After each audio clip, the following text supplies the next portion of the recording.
Welcome back to the Always Reading Book Club. It is your girl Kiki Reader, and we are diving back into the Up in the Air series by R.K. Lilley. Now, if you haven't listened to book one, that review is going to be available down below in the description section, the link.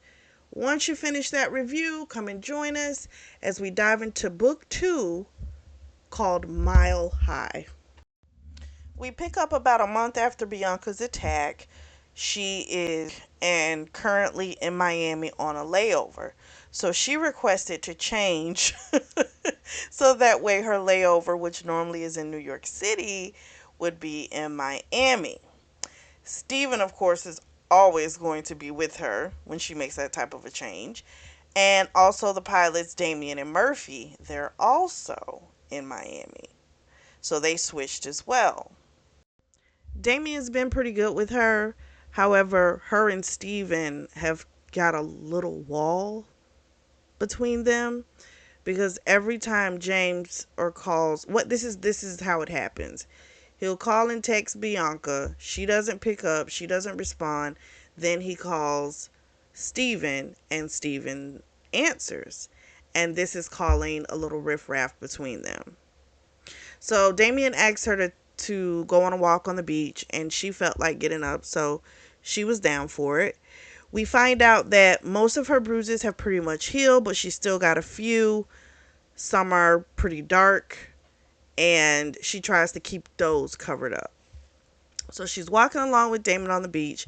He, of course, wants to know if she's still with old boy James, wants to know if she's in love with him, and she just says, they're not together. Do I love him? Yeah, that emotion is there. And James is pretty much like, no, not James. Damien is like, well, hopefully you'll get over it one day. So as they're walking along the beach, she sees paparazzi. At this point, she just has decided to ignore them. They've been following her, taking pictures, writing awful stories for probably a month now. Like ever since she bust out of his, building, it's kind of been this way. So she's taking the road of, I'm just going to ignore it. I'm not going to let it bother me anymore because there's nothing I can do anyway. So Damien wanted to go to a restaurant and he asked her to go, and she in turn was like, oh yeah, let's ask Steven and Murphy to make sure they want to go. She didn't know if he was trying to make it a date, but if he was, she curbed that pretty quickly. They go to the place where there's Cuban food, have a nice time there. They're walking back, and she asked Steven if he was mad at her. And he said, what are you talking about, Buttercup? She said, it's been different between us. And Steven was just kind of like, I thought you were mad at me, because I was still in contact with James. And she's like, no, I'm not mad. I get it. I understand it, That because normally they would have been in New York, which meant he would have been able to spend some time with Melvin, the bartender. But we get a little update and we find out that apparently Melvin had been screwing other people, even though him and Steven had said they were going to take it slow, but they were going to be exclusive. And he also he either sold a story or he tried to sell a story to the tabloids about Bianca. And Steven doesn't play about Bianca, so that killed that. But because they haven't really been fully communicating, she was up here thinking like, oh my gosh, I'm keeping him away from his boo thing. And that's not even the case. She's been getting some calls from a Vegas number. When she answers, they don't say anything. She just hears some breathing. And she's also beginning, of course, text messages from James. Him, of course, saying how much he misses her, how much he hopes everything is okay with her, all kind of stuff. So she turns back on her phone and she sees all these messages from him, and she's decided she's going to reach back out to him. And so she told him in a week they could meet up in Vegas. She was supposed to be doing something with the crew. So she figures that's like a good way if she is going to talk to him. She's got like people around. She's not by herself because she doesn't really trust herself. She just thinks she'll just cave if it's just the two of them. And so he, of course, is like, well, please let me know, because he's beyond desperate at this point, just to get 5 minutes with her, you know? He was like, I just need to see you. I just need to know that you're okay. She's like, fine, we can do that. So her and the crew go to the movies. Half of them wanted to see a romantic comedy. The other wanted to see a sci-fi, and I think they wound up seeing a sci-fi movie.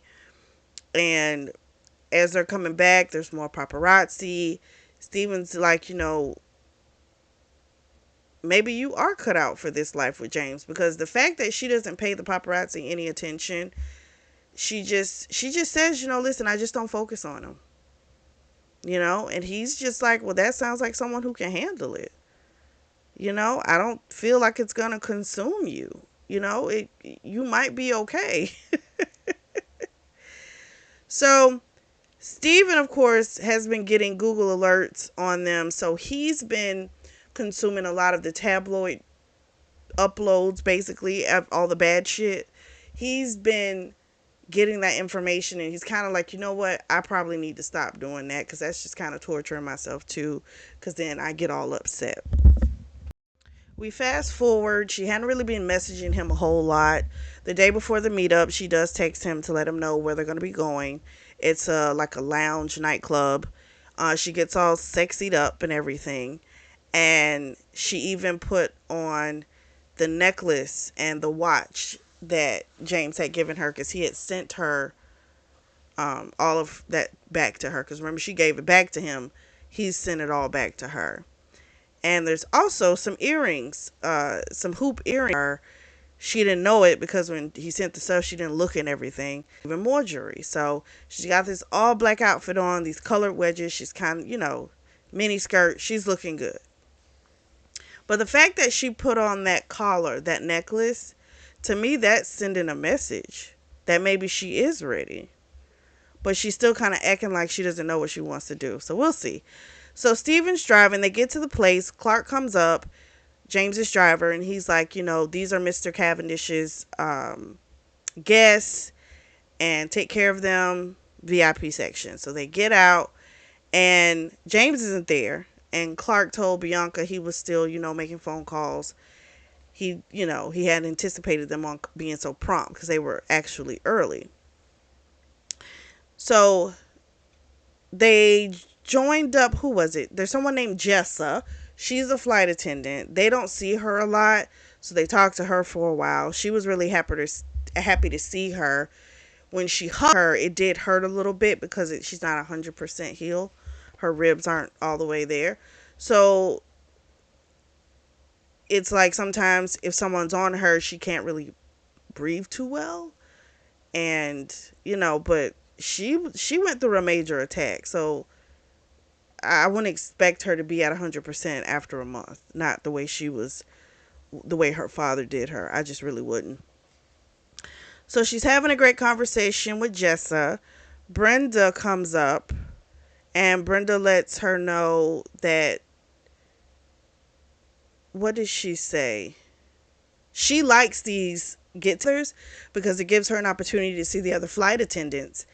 And so then someone comes up behind Steven, and they whisper something in his ear, and Steven seems to blush from head to toe. The person that whispered in Steven's ear is Javier. So Javier is the guy that he was dating a year ago, and they only dated for like a month. And the issue was Steven wasn't out, Javier was, and he wanted him to choose him, like, be seen in public with me, or if you can't do that, then we have to stop this. And Steven made the decision to stop it. Javier was devastated, and he just completely stopped talking to Steven, wouldn't even look at him. He stopped talking to Bianca. And so this is weird to her, seeing that she hasn't known that there was any type of conversation going on between the two of them.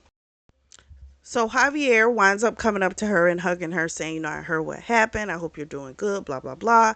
And then he kind of spills some secrets, which he thought the reason that Steven didn't want to come out was because secretly her and Steven had something going on. And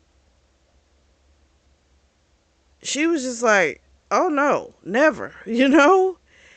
And he said something about, you know, how did he put it? Like, it's almost like to be with Steven, you've got to get Bianca's approval, you know, that type of thing. But she was just like, I was happy for you. You know, he seemed happy with you. I was happy for him, you know? She's like, all I want is for him to be happy. That is it. So if you all are able to work this thing out, that's fine. That's great. Like, I have nothing to do with that, you know? So then some other flight attendants come in. There's a set of girls, Judith and Marnie. They're like best friends. They're like 20, what are they, 22, 21, something like that. They're party girls. They share guys sometimes. And they want to bang it out with Damien. And so while they're talking to her about her virginity, because they knew she was a virgin, and they figured it out because they were watching this romantic comedy, and her reaction to something in the movie just kind of let them know, oh, she has like no experience. So then they were trying to get her to lose her virginity, and eventually stopped when they saw it was like annoying her. They kind of let it go. And so now it's like she's got this guy, this billionaire dude, this gorgeous man, and they're like, is he any good, you know? And they kept pestering her, and she eventually said, well, on, you know, if we put it on a scale of, I would like for him to fuck me to death, like, where does that land on the scale, you know? And as she's saying that, sure enough, James pops up and says basically to her, I like your assessment. James pops up and they have a little discussion. He introduces himself as her boyfriend. They have a little side talk, and she's like, you're late. He, of course, is like, I missed you, all this type of stuff, blah, blah, blah. He couldn't get off the phone. He's sorry about that. So she's introducing him to everybody, and that goes pretty well. And she winds up having to go to the restroom. He wants to come with her, and she's like, no, talk to Steven. So Judith and Marnie, the two flight attendants, the besties, they come with her. And of course, they're all in awe. He is so beautiful. Oh my gosh, you waited 23 years and you got a gift, you know, all this type of stuff. So they want to know if all the stuff in the tabloids are true. She's like, no, I'm just learning to adjust to it, you know, because they were thinking, you know, Jules was his longtime girlfriend and she came in. She's like, no, they are just friends. She's like, but I'm still figuring out if I believe everything that he tells me. So then some snarky females are in line. They're saying stuff. Judith and Marnie are real ones. They were ready to fight. And she's like, it's not worth it. At this point, she's used to people saying bad shit about her. She's used to it. So she comes back from the restroom, and Melissa has found her way over to James. So James is talking to Steven and Javier, and she's just, you know, touching on his arm, like trying different ways to touch on him and stuff. He's moving away from her because he's clearly not into it. Bianca sees fucking red. She goes over and basically bumps the bitch out the way. So Melissa starts yelling, you know, you bitch, you made me drop my drink and all this type of shit. And she winds up throwing her glass and it hits James in the back, not Bianca. So then James was like, you need to leave. So she's cussing everybody. She's like, that bitch is crazy. I don't think anyone there thought, oh my gosh, not poor Melissa. Everybody was like, she's crazy. Everyone. So then he's like, I need to, you know, change my shirt. He's like, I got to change of clothes outside. She dares him to take his shirt off. Right now, he does it. And he's gotten a little buffer than the last time she saw him. So normally he works out 2 hours a day, but now he's doing 2 hours in the morning and 2 hours in the evening to help him, you know, with both his celibacy and to sleep. So they go outside. Sure enough, when they get inside the limo, they have a nice hot bug. He sees the bruises on her chest from her dad. That upsets him. He conveys to her how scared he was, not knowing if she, you know, what happened to her when he walked up and saw the ambulance.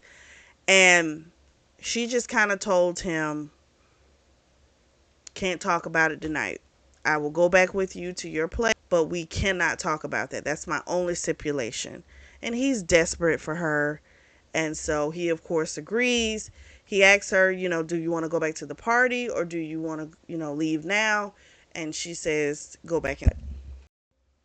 They go back inside and everyone can figure out they were out there fucking, but no one says anything. But what does change is James's mood. Like he's like Sully. Like really, just like this jerk all of a sudden. Like he's in a bad mood. Like a kid, the way he was acting in the first book. Like a kid, like when he couldn't get his way, acting like a bratty kid. So he's doing that because he was ready to leave. And she left him by where he was and she went and was standing, with the crowd of people. And she starts talking to Damien. Damien had asked her if, she had any plans for her next layover in New York. And James pops over. He goes, well, hopefully she'll attend a charity event with me. And so she thinks, okay, well, I don't have anything to wear to something like that. And he says, oh, I bought you something.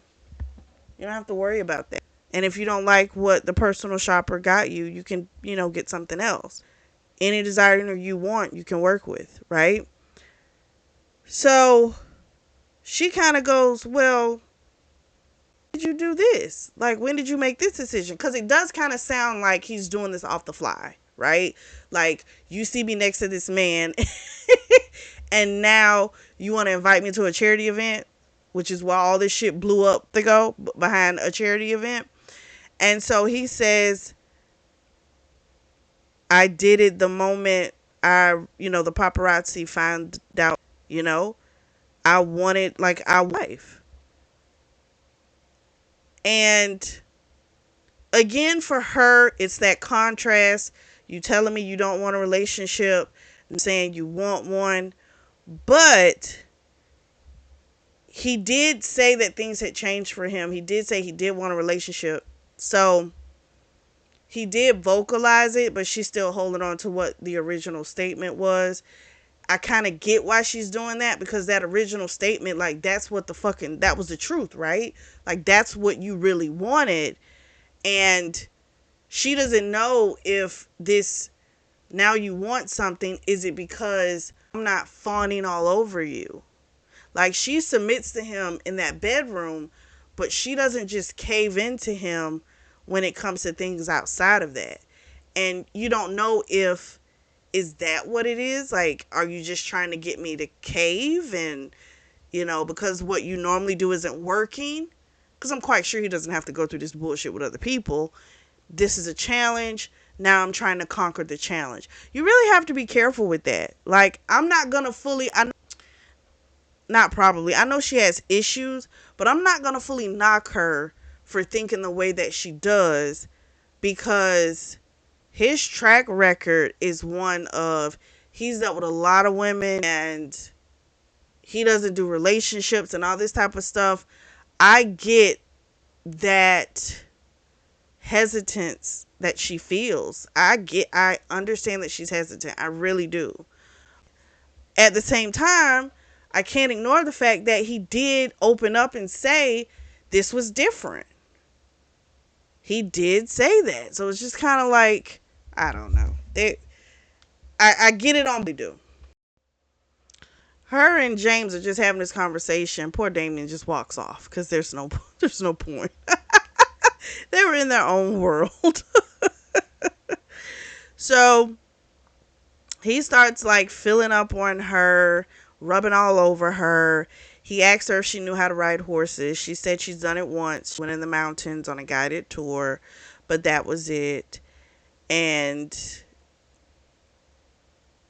she had basically given him free domain for when they leave here. He can do whatever he wants to her tonight. So he left to go make some phone calls. She went over to where Murphy was telling a story about how when he was in Australia, he had gotten this woman's name, Lola, tattooed on his chest. It's still there today. He woke up with two other women in the bed, and neither one of their names was Lola. He thinks Lola is the love of his life. He just hasn't been able to find her. It's wild. So anyway, she's about 2 feet away from Damien, not talking to him. But I'm gonna say this. I also like the fact that she's not going to just stop talking to him because James is tripping. You know? James comes back in. Here's the end of Murphy's story. Somebody yells out something about, it was a joke that was made about James getting a tattoo, and she says James' skin is too perfect to ever, mark it up like that. And he says, I'll get her name tattooed on me if she lets me pierce her nipples. So Steven is like, what the hell, Buttercup, right? And he was like, let's shake on it, because he's down to do it. So she was just like, whatever, because again, this is a joke. I don't think this man is joking, because I haven't seen one time where he was. I'm like, you got to watch him. He'll go do shit. So after a while, the crowd kind of dies down. They started talking about other stuff, and he's asking her if she's ready to go. She's not answering, so he's kissing her more, and she's getting delirious. And he's like, do you want to leave now, or do you want to stay here and you want me to fuck you in front of all of your friends? So and she says no, but it doesn't sound too like, she doesn't sound too confident in that no. She really doesn't. And he's like, what are you telling me no to? And she's like, no, I don't want you to like fuck me in here, right? So she goes to tell Steven bye. She's, gonna leave. Steven looks a little loopy, right? And so then they leave out, and she had told Steven before she walked away from him, hey, I'm staying the night with him. I'll call you tomorrow. Bam. They leave out, get in the car. He's pissed.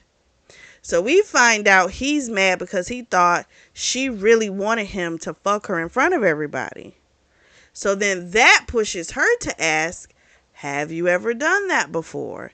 And we find out, yes, he's done that plenty of times. But he tells her if she had wanted that, he would have done it because he would do anything for her, but he would have been pissed off because he doesn't want anyone else to see her like that. She took it as something different, and then he slips up and says how he made a comment about how he had certain women under long-term contracts, and so she takes that as she's not good enough to be put on a contract. Like she's not even worth that. And that hurt her, but again, that was her feeling some type of way because she heard something, and she automatically equated that to, I'm not good enough to be, or he doesn't think I'm good enough to be in a long-term contract type of relationship. She's not thinking about the fact, because we do have to remember, the bitch, she's not thinking about the fact that maybe there's emotion involved with contracts, but I would think there's probably not too much. And if he's told you he's used to just banging out women, I don't think he was feeling a lot of stuff for all of these women. But she's not thinking about that. It's just, he doesn't want me enough. Like I'm not long term to him. But the stuff that he doesn't seem like he doesn't want her long term. It seems like he does.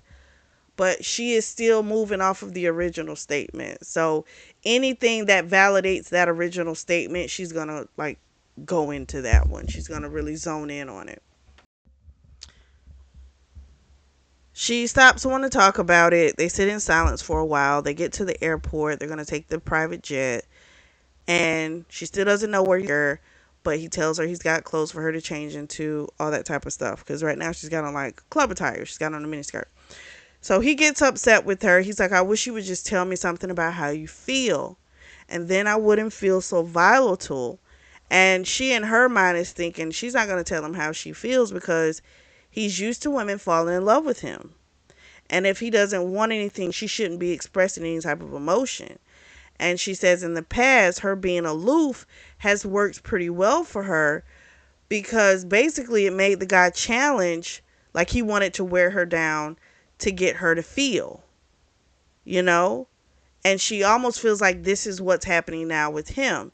He doesn't really want her, but the fact that he can't get her to admit how she feels about him, he's trying to force these feelings on her, like force her to feel. And I'm not going to knock her. I can see how she could think it. I do. You know, if you say you don't really do relationships, but you do relationships because contracts are relationships. If you got a contract to only fuck this person for however long a period of time, bitch, that's a relationship. A relationship doesn't mean you're in love with the person. It just means, but there's a relationship. So we'll see where they go. Well, what he does say to her, we do find out they won't be going to a beach. He made a statement of how he hates beaches. And I think it's because he saw her on the beach with Damien. Because remember, there was paparazzi. So, if there's paparazzi, they that photo's been in a story. It's been seen. So I was like, because the way the author wrote it, he was infuriated by the word, like, a beach. And it's insane. But yeah, for sure, I know he saw that, and that's why he's so pissed. They get on the PJ. She loves the decor. We find out he's the one that actually designed it. He actually likes designing, likes shopping. He asks her, do you think less of me? And she says, no. So then the stewardess comes out, and her name's Helene, and she notices this woman is strikingly beautiful, and she winds up asking him, have you ever hooked up with her? He said he did once when she first got the job because she asked him, and he was so he wasn't involved with anyone, so he did it. And she's not into what he's into, and so it's been strictly professional ever since. So she, of course, felt some type of way. And he told her, if you want me to fire her, if you want me to put her somewhere else, like, just say the word, I'll do whatever you want. She's like, I don't want you to fire her. I just want to know that you're not lying to me. You're telling me the truth. And he says, I will. Like, I'm telling you the truth. So he had asked her if his past if she was going to be able to forgive it. And she gave a speech about him being honest and that as long as he was that with her, she could handle it. And I'm just kind of like, I call bullshit, because how is it that you're okay with it, but every fucking woman that you think it's possible he could have fucked you asking him about it, then you're really not. It does weigh on you. It is a problem, and you're trying to overlook it. That, to me, like, it would be a lot. I get he's a billionaire. I get it. But it seems like a lot to have to constantly try and figure out, did you fuck this bitch? Did you fuck this bitch? Like, it just seems like a lot, and it seems exhausting.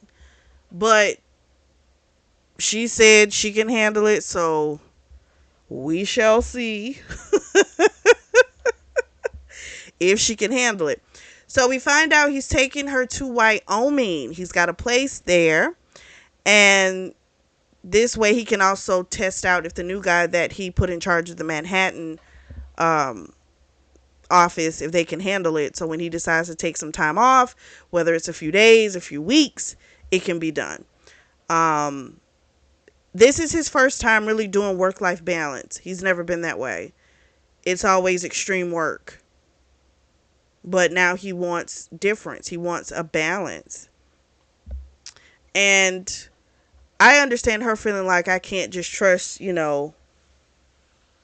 that this is what you're really feeling. Like, because I don't know you. It's only been so long. And a few of those weeks you weren't even dealing with each other. You know what I mean? So anyway, she's tired. They go to the back of the plane. And he eats her pussy. He starts edging her, and she gets so frustrated. And she's like begging him to let her come. He says no. He said, "This is what it feels like when I wanted to be near you and I wanted to know what was wrong and I tried to help and you kept me at a distance." He says you would send me a text message and that was it. And he was like, "This is what it felt like." And so she told him that she was afraid and of what she was feeling. That's why she kept him at a distance. And so that's when he stuck his dick in her. She screamed out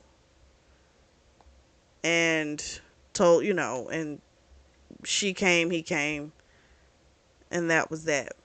The problem is looking at him, the look that he gives to her is the kind of look you can get lost in forever, and that shit freaks her out.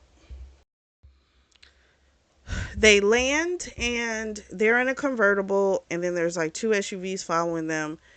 They're driving. He's driving. Let me say it correctly. She winds up reaching over, touching his bulge, taking his dick out, sucking him off. He came in like 2 minutes flat. He was about to run off the road because he had closed his eyes. He couldn't focus. She's like, "Well, keep focused so we don't crash." So they get to the house. They drove like an hour or so just to get there. Well, it's a compound. It's not a house. It's a compound. Multiple homes on the property. He explained the other homes were for the staff. He gives her a tour of the house. They get to the bedroom. She was sleepy. And she winds up trying to hold back that she sees these women's clothes in there, but she can't. She can't. So she's like, "Whose clothes are those?" He says, "They're yours. I told you I had a shopper get the things for you. You have things at all the houses. So that way you don't have to always pack." And she's like, "Oh, okay." And he told her, "You can change the decor if you want to. You can do whatever you want." She just kind of looked at him like, "You're insane. This sounds a lot." She says to him, "This sounds a lot like you want me to live with you." And he says, "I do. I just have to convince you." And she asked him if he'd ever lived with the woman. He says, "I've never done that." He's like, "You'll be the first." And so she falls asleep. She wakes up. She tries not to make any noise. And she goes and gets in the shower. Halfway through, he wakes up. They wind up having a nice hard fuck in the shower. Afterwards, he told her, "Let me dress you." And I mean, literally dress her, like physically put her clothes on her. And she actually found that she kind of likes it. So it's all the writing stuff for her. Her stomach growled, and he's like, "Oh, I forgot. I gotta feed you." So there's a woman in the kitchen, the housekeeper. She's making some dinner for tonight. She'll make them some sandwiches for now with vegetables and things like that from the garden. So she ate, he ate, and then he asked her if she was okay if he went to go make some more phone calls. She said that's fine. She's going to go explore the stables. So she got lost a little bit, but eventually she was able to get out of the house. And she went to the stable, and there's a trainer there named Pete. He's French. And he shows her how to feed a horse. Then he tells her, "Let me show you, um, what he said, show her something." And he's, told her his name. She said, "My name's Bianca." He says, "I know who you are. You're the boss's lady." So she figures, okay, he must be safe to follow if he knows I'm with the boss. And I'm like, I hope so. I hope he don't try no bullshit because this girl has been through so much trauma. And I just don't want her to deal with some bullshit. So then Pete showed her another horse, pale looking horse. The horse's name was Princess. And he was like, I could teach you how to ride on this one, blah, blah, blah. And so she had thought, she thought James was going to teach her. But then she was like, oh, well, maybe, this makes sense because this guy is the one that trains the horses. So he put her on the horse. She did blush. There was chemistry there. And then while she was on the horse, here comes James. Pissed the fuck off. He sends Pete away.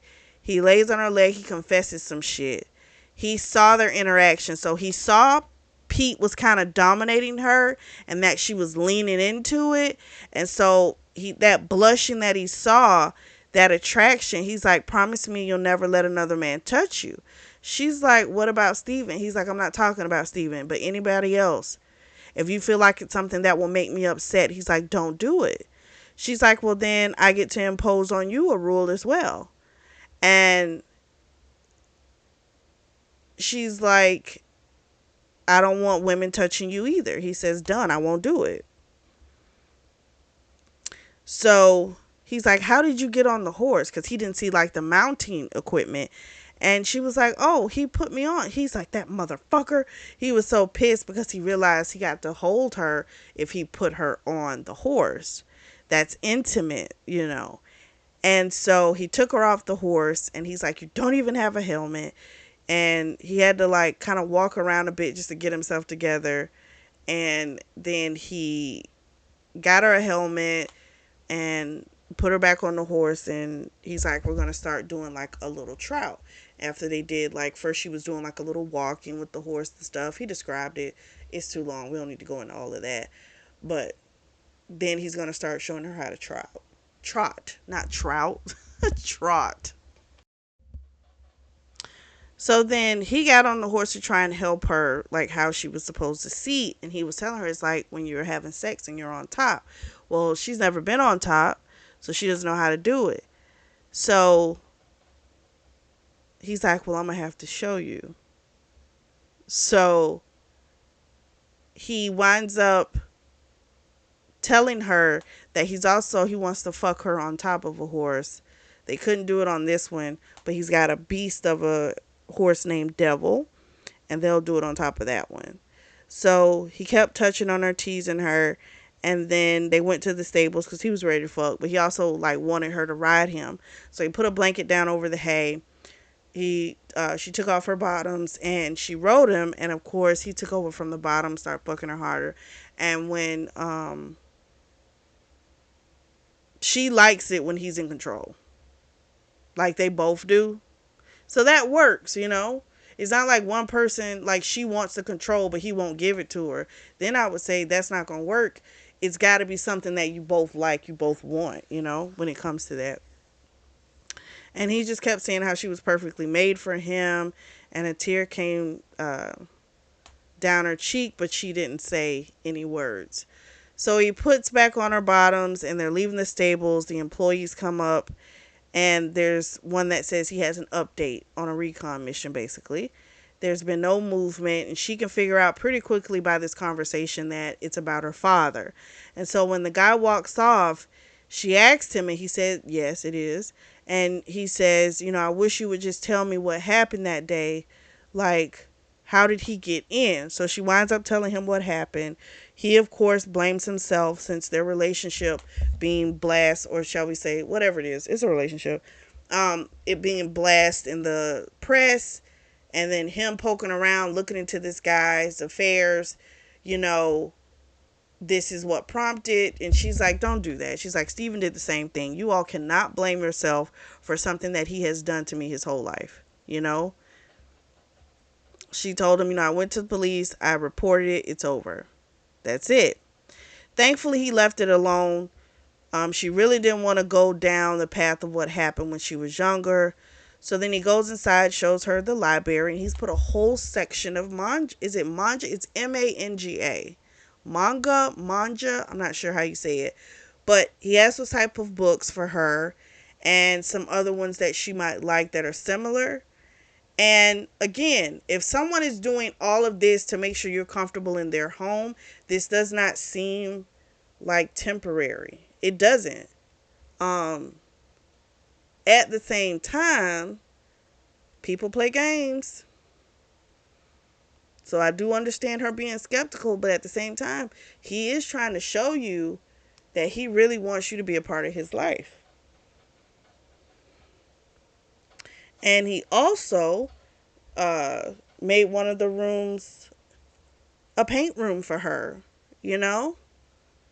So I was like, oh, wow. So she was so flabbergasted when he told her about that, you know? So in there, he had a new computer so she could look up images of things that, you know, she might have wanted to paint. And He asked her what she wanted to do. The day was hers. She said she wanted to paint. They took a shower. No fucking.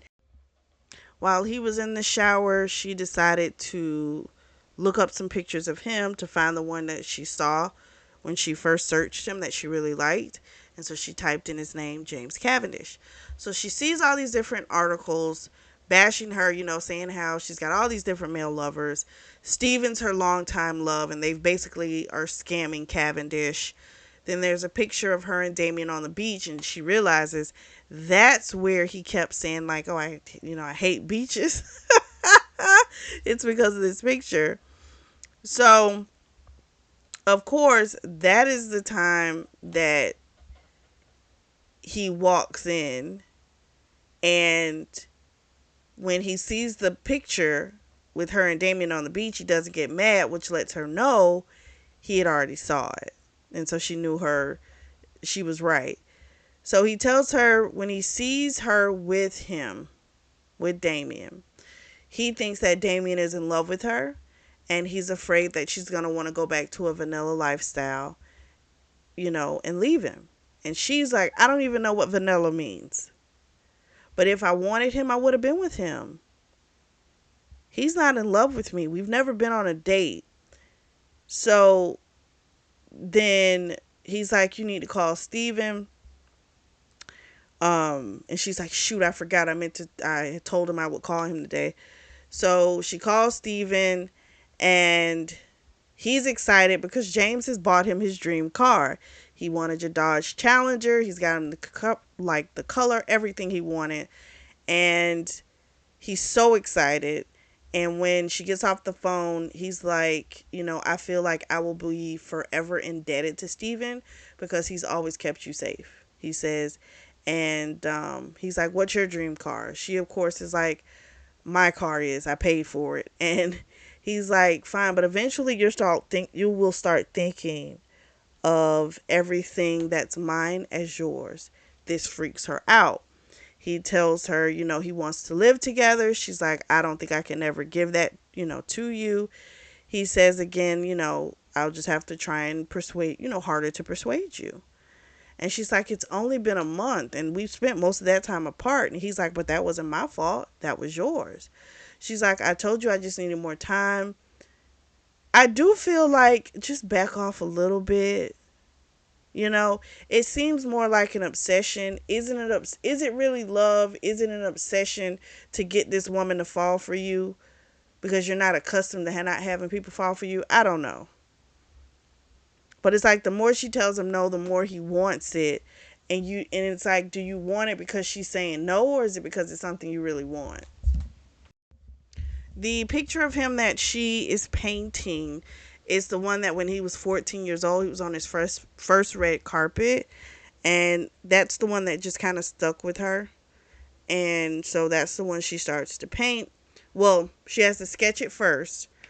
And it's like the sketch is not working out. So she winds up throwing it away.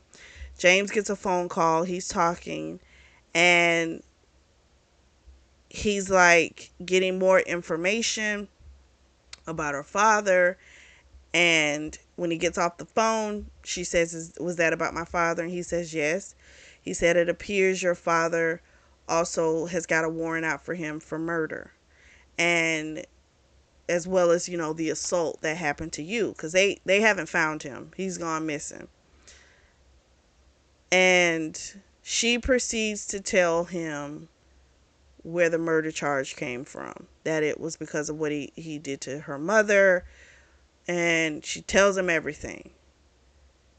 And he looks terrified for her. He feels like she's not safe. It's like, what the hell, Like, for her to go through what she went through, he even had a teardrop from his eye. Because that is horror, what that girl experienced. That's something beyond trauma, And she, of course, starts crying. And she's just been a little waterwork since she met him. And normally, like, this is not her. She doesn't just cry. So he was just kind of like, now he's already wanted to keep her safe. We know that, you know? But this shit's finna get real amped up because now he knows, oh, he's just not capable of beating up his daughter. He's capable of taking her out. Like, she's the only witness to the crime. So if she's gone, if they can't prove he did it, and there's nothing that can be done to him. So I get the honest fear of this man. Because this guy, this is a whole nother level. He did make the comment to her that the idea of losing her is just unbearable. So maybe he really does love her, you know? They went to sleep early that night because they got to get up. They've got to get up early in the morning for the horseback ride. So they go horseback riding early. He's on Devil, she's on Princess, and sure enough, they get further out, and he pulls his dick out, and he's able to pull her on the horse, and they fuck on Devil. And after she comes, she asks him if he'd ever done that before. He admits that he has. She wants to know if it was Jules. He said yes, but he was barely of age, and it was just to see if he could do it. It was nothing like what they just experienced. Please don't demean it. But she's still pissed. So he's still inside of her, and he's getting harder, and they wind up having a conversation, and they're fucking again on the horse. While they're fucking, he says, that he used Jules. It worked for events, and she, of course, led people to believe that they were in a relationship, that they were in this open relationship, and that, it helped him with the other women because it was like, if they knew he was already taken, they wouldn't bother him about trying to have some relationship. But he should have had more control over it because she clearly got beside herself. He tells her there was no emotion tied to it when I did anything with her or any of the other women. She got mad at him because he was saying make love, but he was like, for him it's different. He's like, this is not the same as when I was with the other women, so what else would I call it? And he's like, your jealousy of Jules is really unwarranted. She gets pissed. She's like, I see all these pictures of you together, and I've never been with anybody else, and yet you flip out whenever I talk to a male. I would say that's unwarranted, you know? So then he fucks her until she comes, and then while he's still inside of her, he makes a statement. He's like, you're full of my cock, you're full of my cum, and if you weren't on the pill, you could be having my baby. That freaked her out because he could see the fear on her face, and she said, he says, I'm sorry, maybe you don't want to talk about kids right now. And she said, or ever. So she doesn't feel like she could be a good parent based on her past. And he's like, so are you saying I wouldn't make a good father? I have a fucked up past. She says, no, no, no, I don't think that way of you. I think you would be a wonderful father. He's like, so basically, why are you thinking the opposite for yourself? And here's the thing. You're either going to lean into it or you're going to lean away from it. It's one or the other. The fact that she, to me, is so loving towards her best friend, Steven, that means to me she's capable of loving it. She's capable of love. She is. So that's my opinion on it. I don't think she would be anything like her father.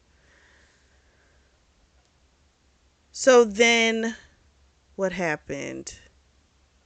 She was ready to go again. She was getting all, worked up again. They wound up fucking against a tree. He came fast, and afterwards he ate her, licked her clit. It's a little weird to me when they do that. But anyway, he went back to get Princess because she was trailing behind. And he says, they're going to head back. No, I'm sorry. She asked if they could go ahead and head back because she didn't want to run into weather. And he says that's fine. Oh, I forgot to mention, the gallery in LA and New York were kind of fighting back and forth about who was going to get to show her stuff. And they decided because of her landscapes, LA should be where she does it. And she's fine with that, but she doesn't want her name to appear on the art. She doesn't want people to know it's her because she's afraid, paparazzi are going to come and they'll try and destroy it. They'll mess it up. she's like, she would rather do it under like a pseudonym. I get that because unfortunately the press is hot on her right now, and she loves her work, and she, you know, it means something to her, and they'll trash it. You know they will. They're back in Vegas. They're staying at her place. He made her come a few times, but he's not going to make himself come because he's torturing himself. It's apparently his punishment. He did see that she was sore. They go to sleep. The next morning, he wakes up and she's like, please just put your dick in me. And so he fucks her. And then she lets him sleep because basically he had spent most of the night wanting to fuck her, but not doing it. So he didn't sleep much. So anyway, he goes back to sleep. She hears the dump truck and she's like, shoot, I need to get my trash out. So she goes in the garage, lifts it up. Sure enough, there's cameramen out there, paparazzi, trying to get her, and the bodyguards tackling one, but the guy's already getting off shots. James comes out. He's ready to go rip the guy apart, and she's like in this scantily nightgown, and he starts freaking out, and she begged him not to go over there. She's like, if you go to jail, you can't protect me. And that's when he understood, okay, can't do that. They go back inside. He yells at her about going outside dressed like that, and she starts to shake. She went and took a shower. He came in. He said, I'm so sorry. I would never hit you. I would never hurt you. You know, I shouldn't have yelled at you. And he's like, you know, the look on your face just broke my heart. And then they have a good hard fuck in the shower. And then afterwards he says, you know, you can have a spa day. Like invite your Steven and whoever else you want to come and have a spa day with you before your shift tonight. And she tells him, you know what? Thank you. I appreciate that. That was kind. He has also put more clothing in her closet for both of them. It's pretty packed in there now. New stuff for her, new stuff for him. He's even got a dresser in there. We find out Steven had it delivered, help with that getting delivered, because Steven's the only other person that has a key. So then Clark terminated the guy, the driver. He's also, I guess, security too. He terminated the guy that, you know, didn't get the paparazzi guy in time. And they go to the spa. Steven's there with, they're there with Barney. Who is it? Barney, Judith, Jessa, Brenda, Javier. They all came. And he lets them know, you know, whatever you want, it's my treat. He kisses her, walks away. I also forgot to mention that he had given her some stud earrings. He's given her two pair. I think he gave her some in Wyoming, if I'm not mistaken, or maybe in New York. I can't remember. But he's also given her some diamond studs as well. So they have their spa treatments. They start with the massage. The girls are all together. They separate the guys. And they're having conversation. And while they're getting manis and petties, which everyone's there for, Steven and Harvey are there for that as well. They have a little conversation. Judith and Marnie are upset because they tried to have a threesome with the guy and he turned them down. Steven says, was it Damien? They didn't say anything. And then Javier says, oh, he's in love with Bianca. So Bianca goes, don't say stuff like that. He's like, it's true. And she's like, no, it's not. And she's like, Steven, like, tell him. And he's like, I tried to tell you. He's had a thing for you for like 2 years. And the past 6 months, he stopped doing hookups, hoping that you would take him seriously. So she got pissed off because Steven had never told her. But it's kind of like, if you were in a state of absolute, I don't want him, what was the point in him telling her? You know? But it was like, you wanted him to like back you up like he doesn't feel anything, and he's just like kind of like, girl, that's not really true. So afterwards, Steven did go up to her and he apologized. He said, I'm sorry. I wasn't trying to be messy or anything like that. I didn't mean for it to come out. It's just that when you asked me for that definite answer, I told the truth. And so what happened after that? He told her that Damien feels like if he can wait out James, he'll be able to win you over. And she's like, well, that's not gonna happen. So they get done with that. They get their hair done. She's got bangs. They couldn't color it per James's request. She loves the cut. Then they do the makeup. She likes that. It looks nice. James comes in. He asks everyone, something he asked them. I forget. But anyway, he shows his Bianca tattoo. It's on his heart. She's like, tell me that's a joke. Tell me that's not real. You did not mess up your beautiful skin. And Steven was looking a little wild, like, what the fuck, And he's like, that's not all. He's got another tattoo as well. Also, when they were sitting around and they were getting massages, well, laying down, getting massages, they had asked her, they were just kind of, having the girl talk, and she did bring up how he had asked her to move in. And they all were like, do it. She felt like they were all crazy. And Brenda kind of told her, listen, when I met my husband, he told me he knew I was his wife right off the bat, and he pursued me, and we've been together, 20 years, 2 kids later. And he was right. So that did make her, do a little thinking. He turns around and he shows his other tattoo. It's on his back, the shoulder, the back shoulder blade, and it's a portrait of her. It's one that she had drawn. It's stunning. It looks great. And the girl who did it, her name is Frankie, and that's when shit got a little weird because this woman touched him, and the woman was complimenting him of how he was such a great, perfect canvas, and so it started to get her pissed off. And everyone could tell. That woman could tell too. So eventually she got herself together. But she was being different. It still was pretty clear she wasn't the happiest. So then he pulled her into this side room where there was like this pool of water.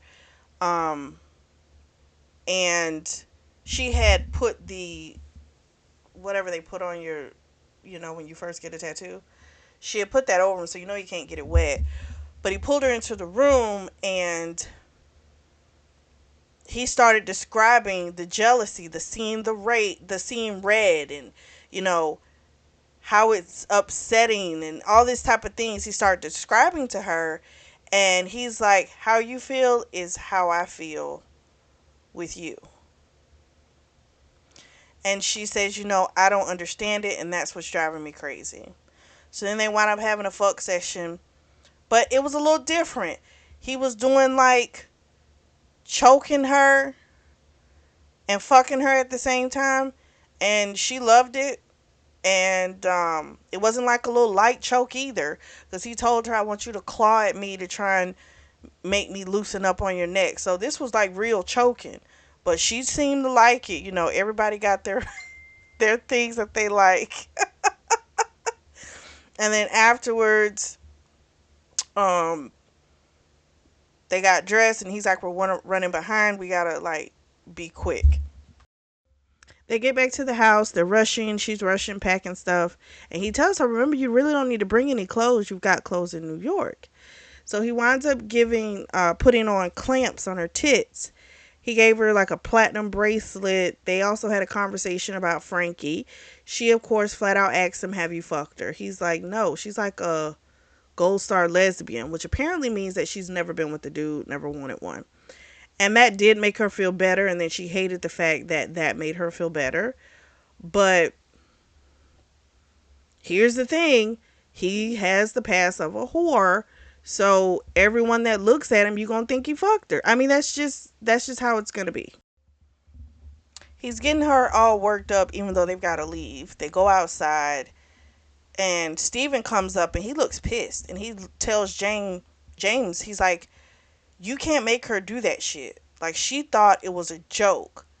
And James says, I wouldn't hold her to that, And And he looks at her, and Bianca's like, "It's okay, Steven. I understand. He's just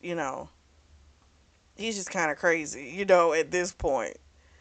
And James says to both of them, "I didn't meet my, perfect person until I met Bianca." So they get on the plane. She's doing her service. It's busy. Javier is on the plane because he got a few days off to spend with Steven. Flight attendants can sit in first class if there's an open seat, but since they're all booked up, because James always buys the seat next to him, um, he's in coach. So poor girl, she's worked up. She's needing something from him, and he's not giving her any attention. His focus is on his laptop. He is not focused on her. It's driving her absolutely insane. She goes up to him. She tells him, like, "I need something. Like, maybe I could just go in the bathroom and just touch myself." He's like, "You're not allowed to touch yourself." So she leaves from there. He winds up giving his seat to Javier, and I know that so she can't come back and sit down next to him again. And that's making her upset because it's like he's trying to like ice her out. So she asked Javier if he needed anything, and he just wanted some water. She got it for him. And then she goes back in the galley, and Damon asked if she needed anything, and he put his hand on her shoulder. Now he can see her nipple clamps. They're pretty visible. And I think she had taken off her vest so you could see him. Not because she was trying to be seen, but she had taken off her vest. Well, pops in James saying, "How about you go take care of the plane?" And then afterwards, he went back to his seat. He's upset. And she's itching for contact. Actually, hold on. Before he went back to his seat, he was like, "What was that about? You know? Tell me. Like, do you like when he touches you?" And he's like, "Tell me the truth." And she was like, "He had his hand on my shoulder. That's it. If it would have been something else inappropriate, I would have told him to stop. I don't see him that way. He's platonic to me." She was like, "He may be a submissive. That's why I don't see him that way." And he was kind of like, James was just like, "I don't know if I believe you or if I just want to believe you." But she's going to get a punishment, apparently. So he says he's not going to punish her like the way he had intended to. So it won't get dragged out, but she's still going to get punished. And I'm like, good grief. They land. He tells her, "You're traveling with me." He's already spoken to Steven. Steven looked it up in the manual. It says that it's at the discretion of the lead. Steven's the lead. So he gave the thumbs up so she doesn't have to go check into the motel. So they get to his place again. He's still not touching her. He's got a new housekeeper, and she had made them some omelets, and so they ate. And then she asked like what happened to the other housekeeper. He said she was getting too involved in my personal life. She had let Jules in my place different times when she wasn't authorized to, and she had said some bad things about you, and so I fired her that day. And she was like, "Oh." So then after that, he took her to the bedroom, told her to strip. She stripped. Um, he had her put on like this little black slip, and she had to admit, what did she say? She said like she does. It was like this look, this sound of like, "Oh, I look good," like, you know. And he was like, "You don't get to do that." So then he took her down to the fourth floor, the playground, smacked her ass, told her to get on her knees. He had a toy taken out. She was starting to enjoy it too much. And he was like, "Would you rather deal with the toy or my cock?" And she was like, "Your cock, your cock." So then he's like, gonna torture her, but he wants to know, like, he wants things revealed, right? And that's his way. Two things happen. When he's upset, you get to know what the hell really going on with him emotionally. Even though I don't, well, I'm not gonna really say that because he's pretty forthright. But he does seem to give a little bit more information when he does get really worked up and really upset. He does. And him doing that forces her to admit certain things. So I'm just trying to figure out, you put her those nipple clamps on her, got her worked up, then ignored her, and now she's getting I'm like, what's she getting punished for? I don't get it. So then anyway, he's got this feather and he rubs it on her ass and the back of her legs. So it goes feather and then flog. And then eventually he winds up fucking her, and that was that. And then she was blindfolded this whole time as well. And so then he positioned her to where it was like he couldn't fuck her. So she was like, what the hell is he about to do? He put on gloves, and it was like he was about to pierce her nipples.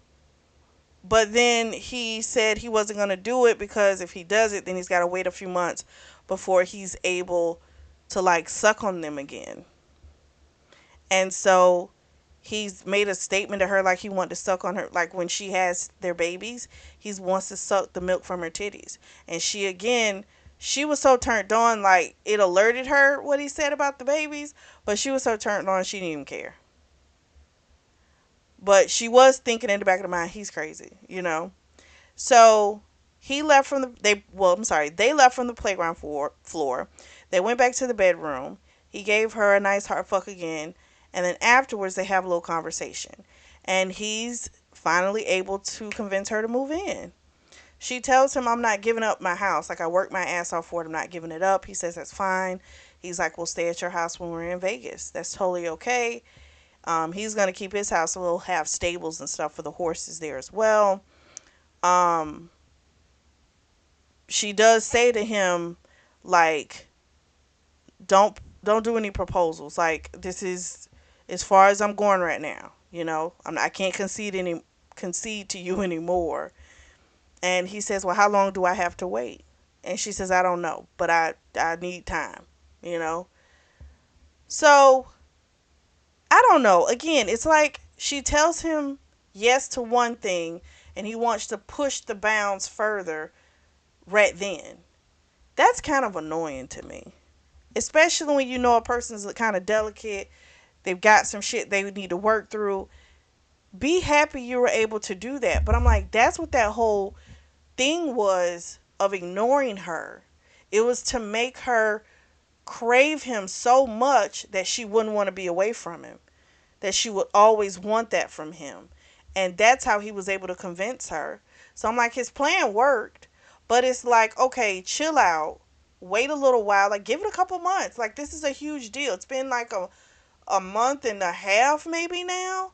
It's like, give it a little bit more time for her to cave and say yes to the proposal. You know? You got her to agree to move in. You know, that's a huge step for her.